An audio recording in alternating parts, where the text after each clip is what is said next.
Good morning. Welcome. Good afternoon. Is it not morning? Not anymore. Oh, all right. Good afternoon. So I thought somebody was going to come up and introduce us, and then everybody could applaud, but nothing. It's just me starting it. Go Bob! That's what we want to hear. All right, stop. That's enough. So my name is Bob Landreth. I'm with Joint Force Headquarters DODIN. I'm the technical director there. I've spent time at DISA working in a lot of the capabilities areas, and I've been with DODIN for about 5 years.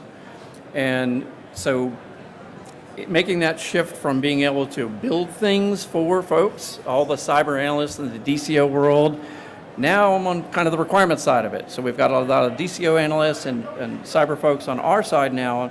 So now I reach out to all my old friends at DISA and say, hey, can you build me a thing? So this is the DODIN.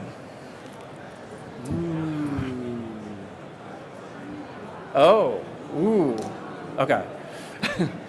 So highly, highly complex, right? So they put Joint Force Headquarters in place about 10 years ago and said, it's your job to manage the cyber risk for the DODIN.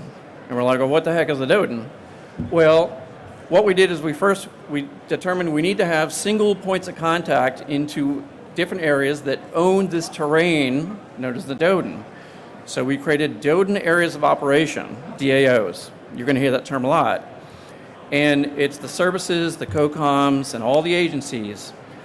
Well, across the DODIN, every single one of those 45 DAOs have created their own infrastructure with all their own systems, their own cyber solutions, etc.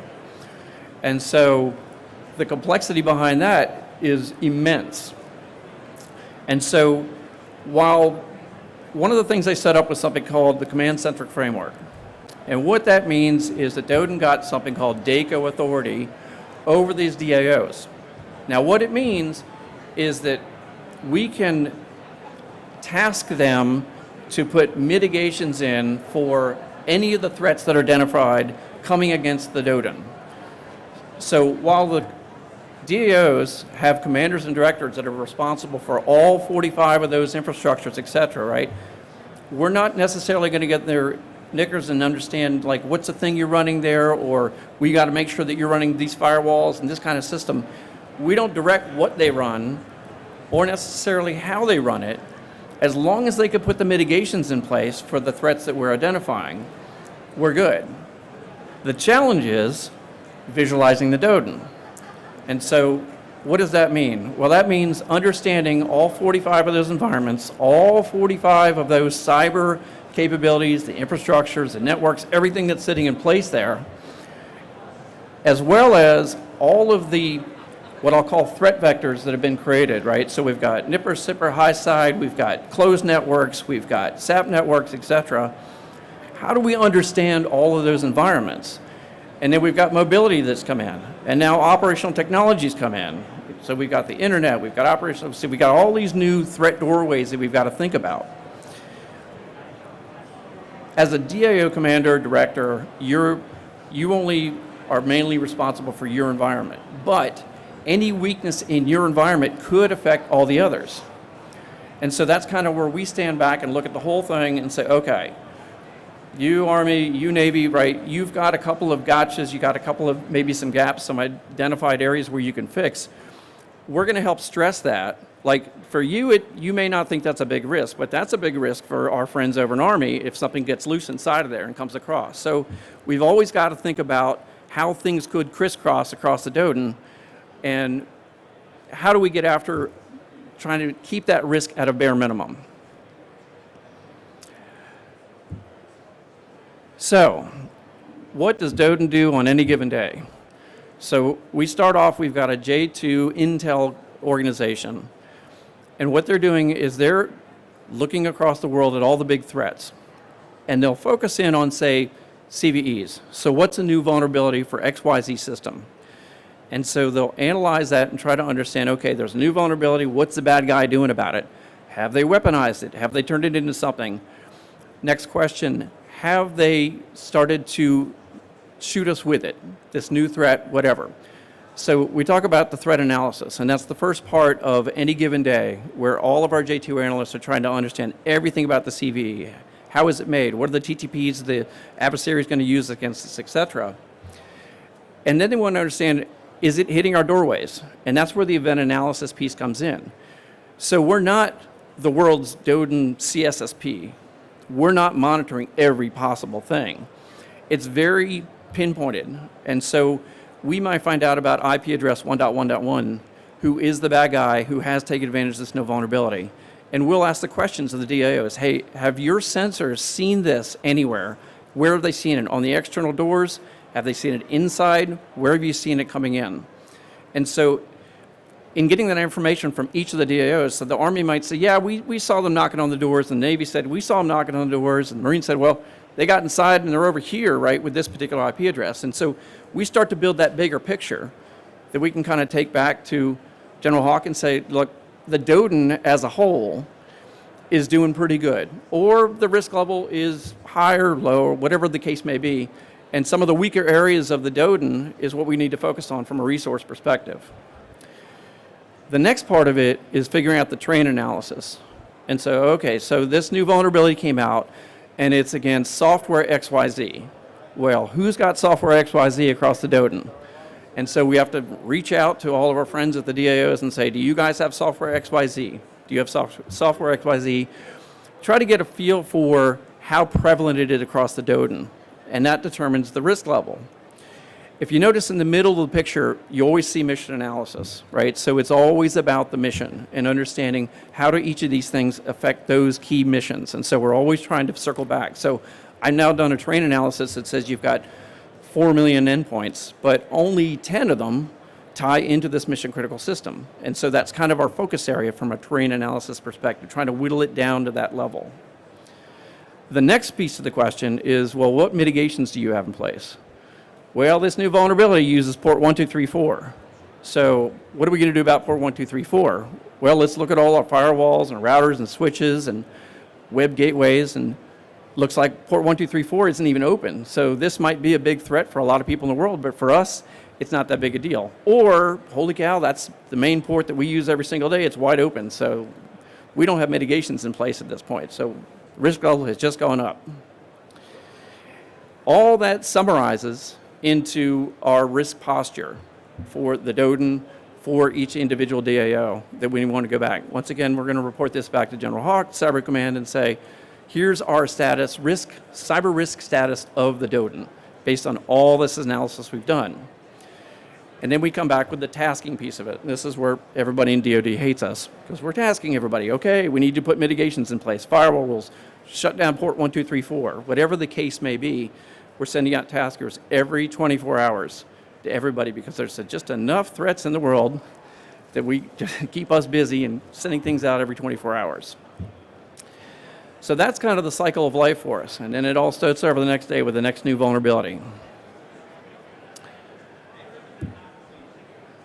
The last piece of the puzzle, so this is kind of in summary, kind of showing the flow of how we would love to have everything to come together if we had the world's best, most automated product in the world that could bring together all the asset information, the status of the assets, the STIG status of the assets, the hardware status of the assets, all the software running, all the version stuff, all that stuff come together, align it to the mission decomposition. So now I've gone out and I've worked with everybody who's got XYZ rocket launcher, and I totally understand everything about it, the software that's in it, et cetera.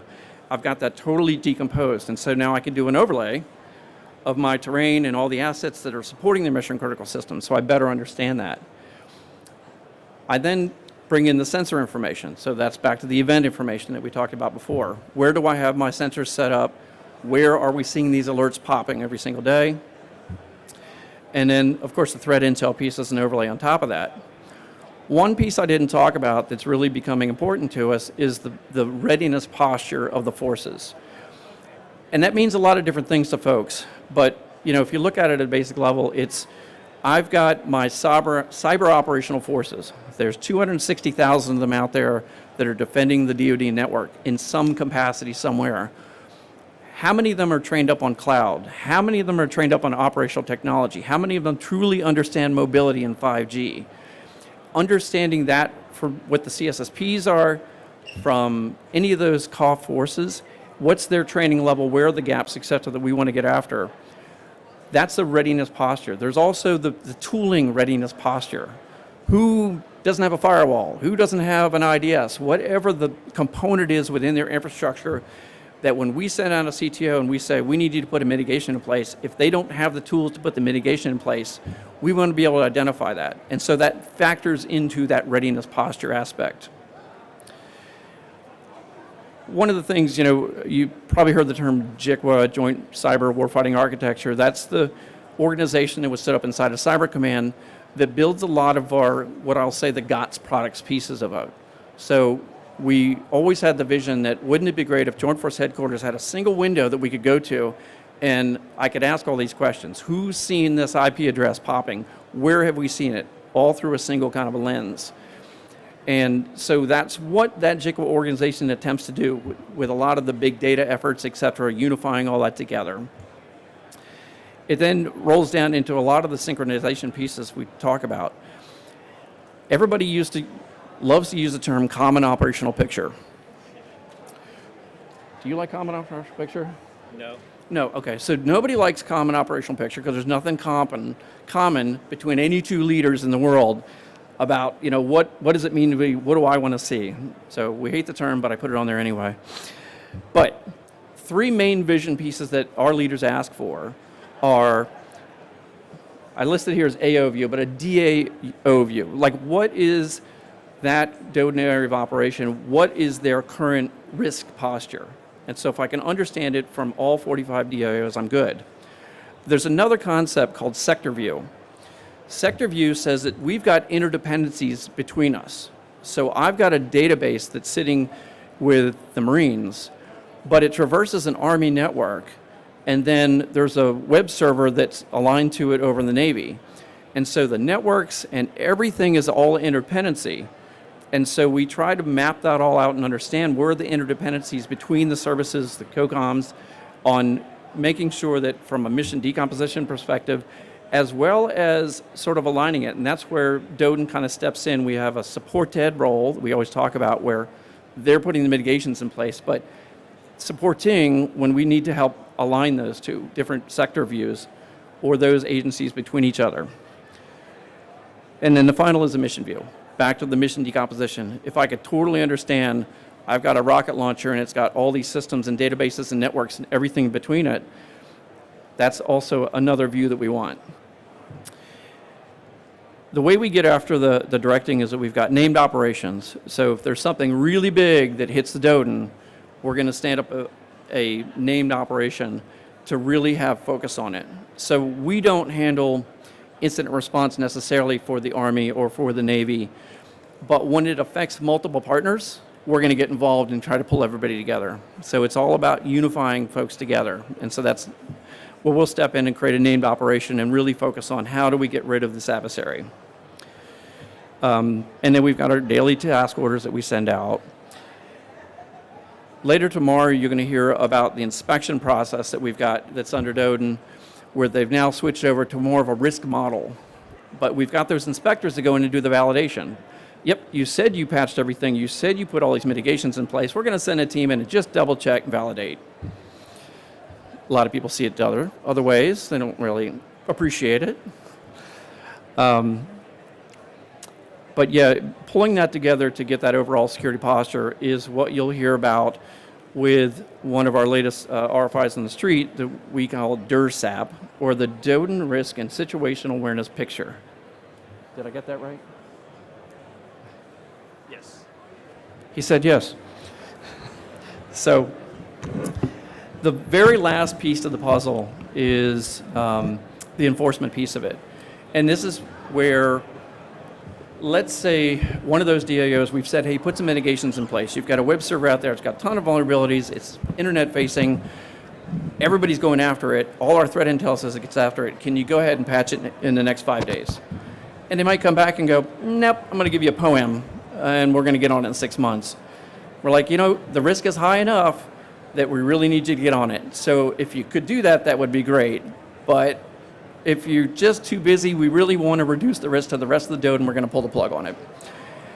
Try not to, really mess up operations. This is an operational thing, right? There's a lot of discussion that goes on back and forth, but that last piece is something that we absolutely need to make sure that we can do, is the enforcement piece, to make sure that, once again, this DO is not affecting the rest of the DODIN because of this one risk that we've identified. And so that's really kind of everything in a, talking about it as a whole. For years now, we've been trying to pull together this picture that is the risk posture. So General Skinner's always like, I just want to see all 45 and the status on one screen. And so we've been working on it, and it's a pretty good challenge, if you can imagine. But we've created the basic framework, and then we got this guy by the name of Major Chanko. And we said, hey, here's the basic ideas behind it. What can you do with it? And so I want to introduce Major Chanko, who has now taken this to a whole new level.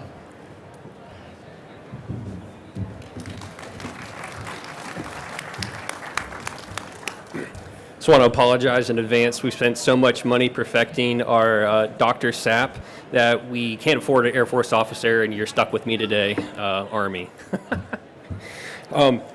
I like to keep it light and funny. I want to take you on my adventure for the past year and a half, trying to do the dashboard thing. Quickly share some stuff with me. Proud Clemson fan. Any Clemson fans in the audience? There we go. A friend.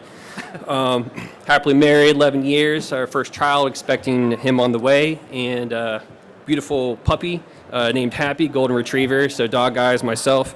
I also like Formula One. I'm a Ferrari fan. So any Ferrari fans, F1 fans? A little bit. There we go. Thanks, sir. Then I like Chelsea football. Got into a little English footy. So that's what I do in my meantime. If I'm not Army-wise, I've been a part of the DoD Cyber Red Team community since 2017. So that's where all my passion and my excitement comes, and that's what I've taken to this dashboard problem as I was handed this off in early 2023 as a wicked problem for me to tackle. So I actually want to start on this slide first. I think it'll make a little bit more sense. The how did we get here piece. So I think this illustrates a lot when you try to figure out that that's a lot of networks and a lot of IPs. I've heard it bounced around anywhere from the largest to the third largest. Always time for photo op. Let's make sure I can send it to my mom later. She'll be so proud of me. I like right side. That's a lot of space to have to deal with, either the first or the third largest size. And you can imagine that not all of them all have the same architecture, not all of them the same contractual obligations going across the board. So as we get all the information that's provided to us, and it kind of ends up in a concept similar to this, where I want to show you is the blue box where it says the DODIN risk and situational awareness picture. That's where my story picks up. And specifically, that's a dashboard of dashboards. You have compliance, you have risk, and you have threat, all ended up in the blue rectangle that's there. I'm going to talk to you about risk and how we've decided to take a look at risk. Specifically, the two big things is how do I know I'm better or worse than I was yesterday, and then why. And then from that, I'm going to kind of share with you my vision on the way that I want to tackle this moving forward, because the current product and everything we have in place hasn't really been conducive to answer that question. So instead, I want to share you with where I would like to go in the future. With that, I'm going to put on my notional glasses and read off to you what my lawyer, our lawyer, instructed me to say. Nothing I say is intended to endorse any service or product. I'm not a decision maker, love that one, on services or products. I'll get into MITRE ATT&CK. Some of you may have guessed that with a red team background and then visualizing. MITRE is just one of many products we use. It is an exemplar of a process. It is an illustrative example that demonstrates that process. And from now on, we can use MITRE as shorthand to help understand that process. Thank you, Jag. I love this slide. I first started off with only the picture on the far left, the football playbook. And I came to this as I was watching our DODIN defenders in our ops room. If you've ever been on an ops floor, it's usually dark and it's quiet, and it seems like their main task is to watch the news and sports at the same time. And while they're doing that, they've got 3 monitors open, and they've got the KVM switch, and they have to go between Nipper, Sipper, and maybe JWIX to get all the information they need. And then on top of that, they've got, I don't know, PDFs, CSVs, Excel spreadsheets, Word documents, maybe a PowerPoint presentation, multiple tabs, and they're trying to make sense of all this information that's not consolidated anywhere. You have to have a super smart person who can understand everything that they've read from a risk standpoint, all these findings, and then make sense of it, have a cool spider drawing up on the dashboard for them to try to figure out everything that they had. So that was a lot to take in, and how do we prioritize that risk and put it in one place so they don't have to keep on doing this KVM war. So the way that I want to take a step back and look at that was we had no organization. It was just a whole bunch of findings that were coming in, and then we had to put them together. So that kind of led me to the conclusion of we needed to organize this data. So I have the defensive coordinator in mind if you're a football fan. If not, I'll get to you. I've got something in my back pocket.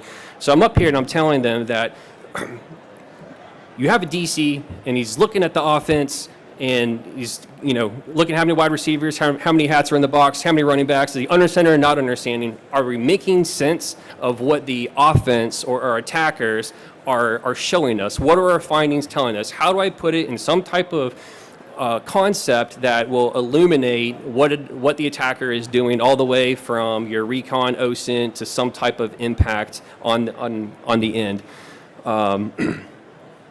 If you don't like football, don't understand that, you can pretend you're playing chess, and you can look at the other side of the chessboard and see what type of openings that they have or what they're playing against you to try to figure out what you need to do.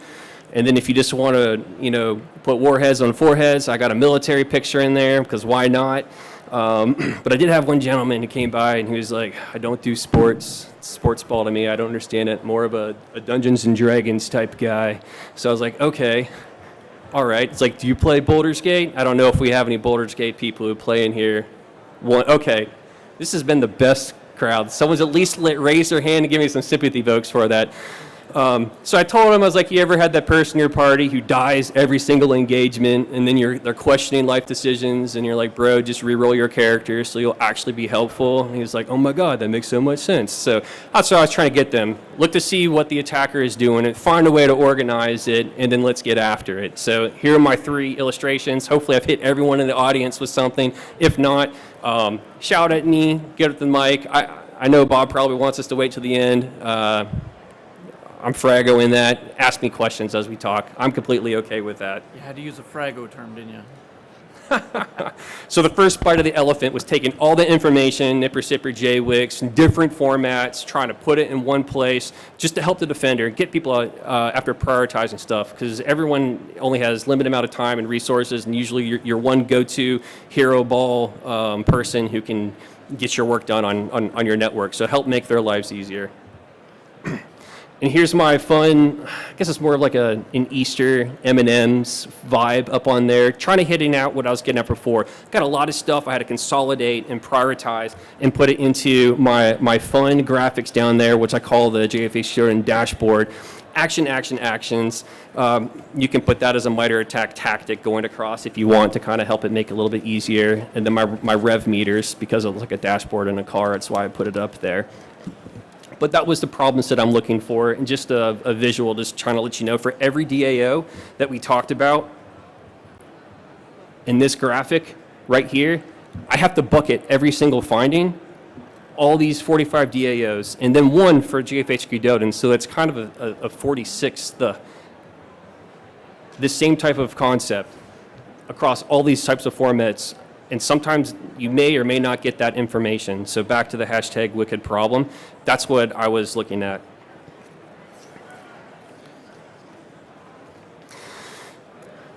The 2 things that have been the most helpful as I've been taking the information and finding a way to slap a T code on that, if you're not familiar with that, it's just how miter attack identifies a technique that an adversary is using. I'll get to it on my next slide. Two things, it made my life a gazillion times easier. One, it gives me situational awareness of how well that DAO is or isn't doing. And then the second piece I kind of stumbled upon was the ability to man, train, equip, and be more of a self-reflective and look at yourself as an organization and see how well am I in doing when I say I'm supposed to be doing something, and then can I or can't I? And we'll get to that, but that's how I'm going to close it out at the very end. So this is MITRE ATT&CK. You may or may not be familiar with it. On the far left side of your screen, it'll start with the recon in grandma's basement or grandpa's basement. I don't know why it always has to be grandma's basement, but someone's very mad and they're in a basement of their grandparents and they're looking to do ill against the network. So it starts with trying to learn outside of the network, going all the way to impact. And they're establishing their C2, they're getting their initial access, they're doing their priv-esc, they're doing their lateral movement and establishing the other tactics that go across the top, and then the techniques which go down. So what I've done on this slide was I've taken, keep on bouncing back and forth, all this stuff, and as you get findings, I've highlighted them on this slide right here. So you can start to see as a commander or a director, where are my failings as an organization? There are a few things that you can kind of use to I guess, ask the question at that point as a commander or a director is, one, what type of operational decisions do I need to make just based on the landscape? Am I living during Log4j? Am I living during name any other type of product, solar wind, stuff that's popped up that I need to specifically consider about? Or is there an ATP, pick a number, pick a flavor, your volts, your bears that are out there that I need to pay attention to on how they attack the network. So I kind of came across the idea of back in grade school when you used to take the multiple choice test and you had like A, B, C and you had a bubble in which ones you want, and your teacher had the answer code where she punched out what 100% on test would look like. Well, you can overlay that across this. What are all the data telling me as far as my findings were? How do they look like, and then how does an actor look like? And you can substitute whomever you want or whatever problem set that you want, but it kind of gives you an easy overlay or an answer to the test to see where I need to be focusing, where I need to be prioritizing, and getting after those findings first versus another finding that may not be an immediate threat to you. My example, this is all notional data, thank you, lawyer. The example I have on the bottom is just a way to quantify that, is that you may have, for us, for instance, it could be a product, it could be a sensor, it could be a red team, it could be a blue team, it could be an assessments team. There's a lot of places we get this information from. It could be a vendor product that would help illuminate us. So there might be areas, and I just kind of put a number up to it, so you've got one instance of it, or 5, or 7, or 3, or whatever the example is, but you pretty much would light up and it would glow, and it could tell you where the hot trends were on your network. So situational awareness, current state, this is the most important thing when it comes to risk that we can start using for trending. What's the highest amount of T code? How long has it been on there for? Am I reducing it? Is it increasing? And that kind of gets after the initial thing. Am I better today than I was yesterday? And then why? And then how long has it been a trend for? So we got after that. The next piece is going to be over the readiness. So the readiness piece is almost the same type of concept where you can map it against whatever you want to map it against. So you can go and pick whatever APT or an upcoming exercise that we have particularly, and then codify what techniques or T codes that you want, either from threat or operations as well. Put that up on the board. The next, what I've done is just using the blue boxes. Those are the ones that I said I've purchased a product for, or I have some type of solution that's going to get after all these red boxes. And then by doing this, we figured out which areas that we do not have coverage that we thought we may have had coverage from. So just kind of to highlight on that is if it's blue, my goal is to test it or to validate that using the resources that we have available. And then if it's red, then I know that needs to be going through our product to source that requirement or to figure out how to use an existing tool to get after it. And then the last step was just pretty much validation, which I kind of talked about before, is either through a team or an exercise or a third-party way. Apply that to the blue boxes, and then I've got more box colors for you. Green was just my way to codify that says, yes, I had something, I purchased it, and it worked as intended. The purple box was I thought I had something, and it wasn't working as intended, so I need to go back to the drawing board for that. And then my orange box was that I still don't have something available to detect that instance. And that was the way that we can quickly identify the man, train, equip portion of that. I'm glad I got through that because I've been butchering the MTE during my practice earlier. So that was a quick way to get after the readiness portion of that, using the findings all the way back up to the top. I keep on going back to this just to make sure it sticks in. These findings from here fed all this information based off of our need to figure out what the offense or whomever was aggressing us, what are they showing us through the findings, or what are our assessments telling us that we have issues or concerns with from a risk standpoint, all the way from each one of these 45 DAOs.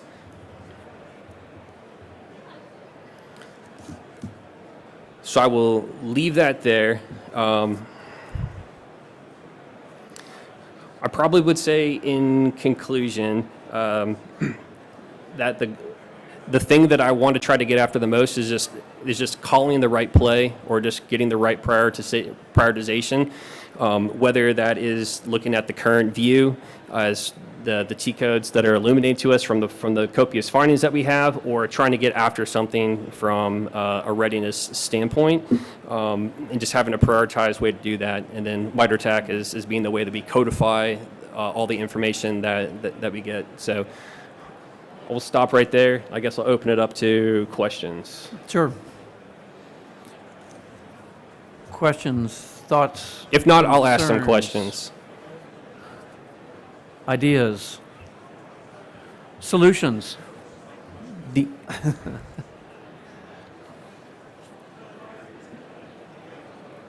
good afternoon. Lieutenant Colonel Watts from the Defense Human Resource Activity. As my boss is one of the guys that owns one of those 45 blue boxes you're talking about, will your dashboard be available for his use, and if so, when?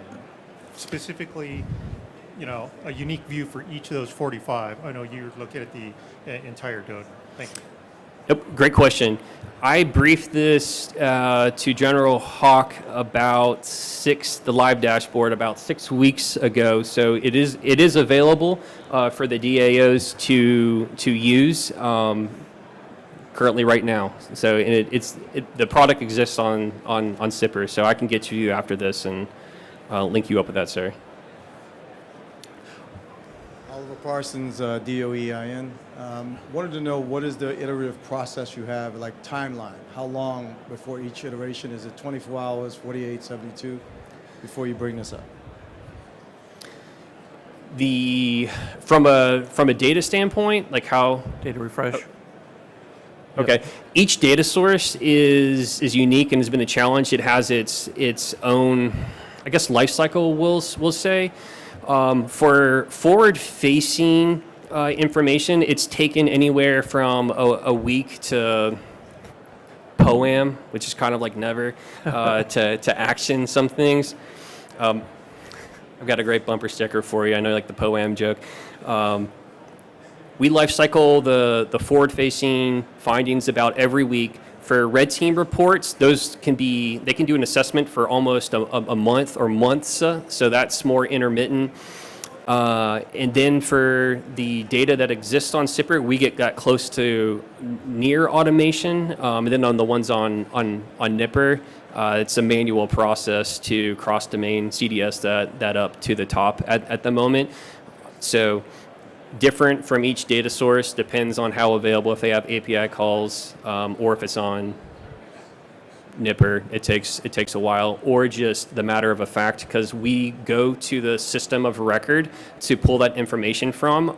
We decide that was a more appropriate place to stay than for me and my dashboard to try to do some gee whiz magic. And then when I have a fresh pull come in, it's not synced up with that, and then I have to constantly address that. So just as a tactic and ease on us. So from months to near instantaneous is your answer, depending on the data source.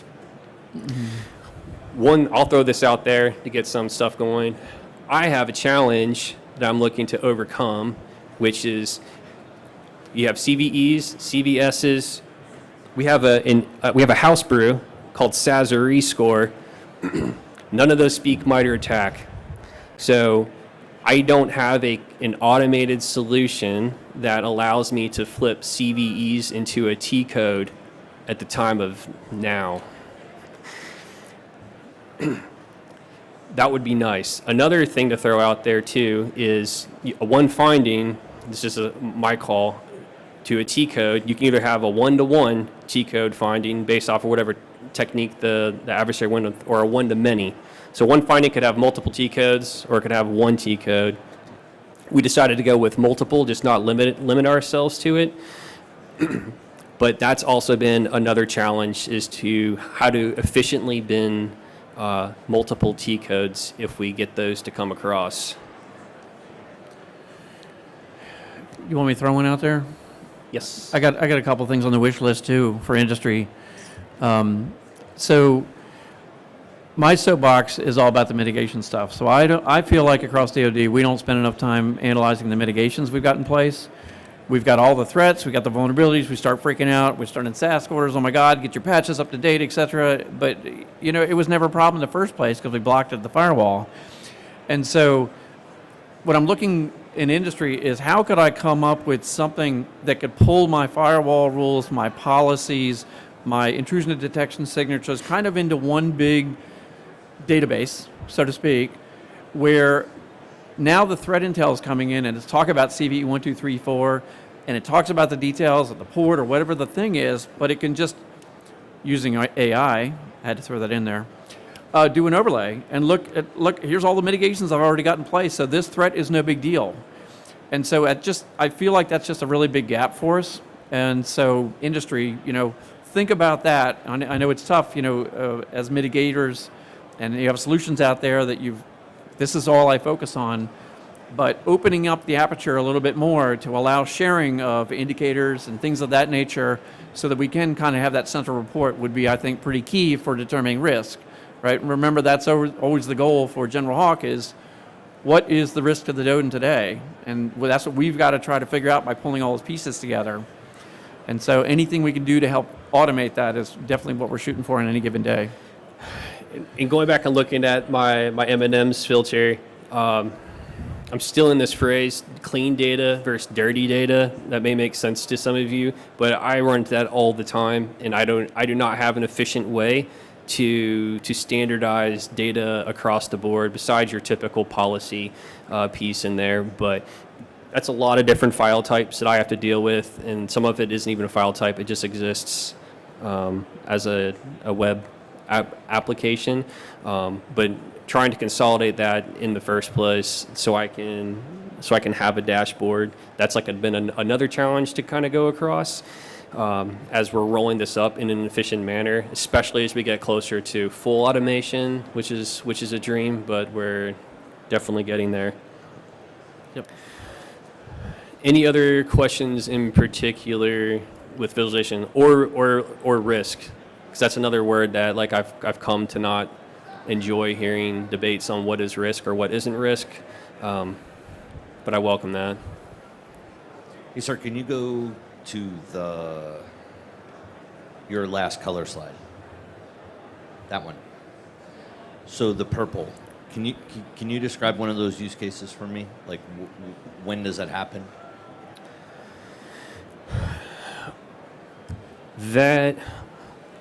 Let me work this out in my head so I can say it in this audience. We thought that a solution would be able to detect super cool hack 9000. Right. It didn't. So where I thought I had someone covered, that base wasn't open. No one was playing first base, just ran right straight to second. So whoopsie on me. So I need to go back to does my tool need to get tuned? Did I not have the log button turned on? Was logs only set for 30 days, then overrode itself? There's a multiple boo-boos. It could also be possibly self-inflicted, where they just threw it up and it didn't default, just admin, let it roll.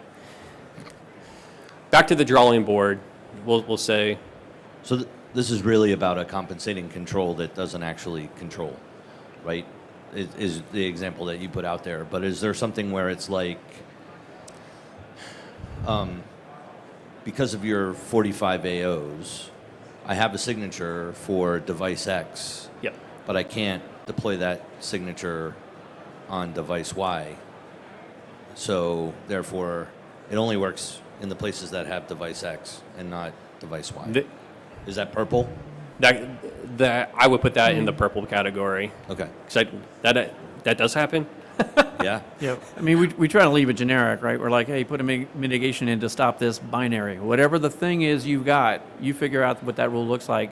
We don't typically send out rules or signatures.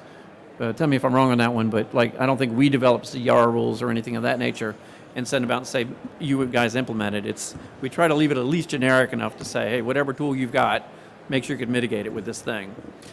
If they can't mitigate it, it'll turn purple in their environment. Makes sense. Thank you.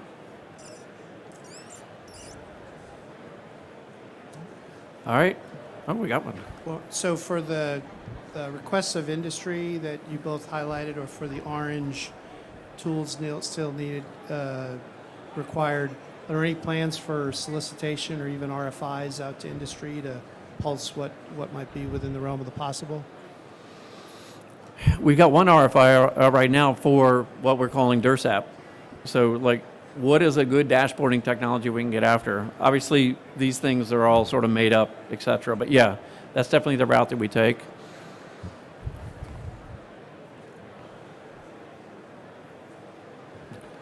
So you've talked about the purple gap piece.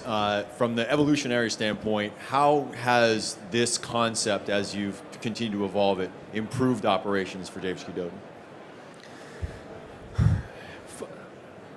I would say that like in any organization, you can easily overwhelm your workers with the next number one priority, one.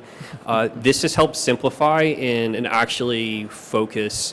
There's been a big shift, I'd say, from compliance over to risk, and less of a desire to see if that DAO, do you have the appropriate diagonal cut shredder for classified material? That's probably not so much of a concern versus, authentication bypass, focusing on something like that. So we've went to that mindset, and that's helpful. And then as well as looking at what the offense wants to do, we can be more focused in providing tasking and operational guidance, and just our even own internally our working groups that we have to develop solutions for what we're seeing come against us as the most likely. So focus, prioritization, I'd say has been the biggest things. Thank you. That was a really good question. Yep. All right. No more questions? Thank you all for showing up. Appreciate it.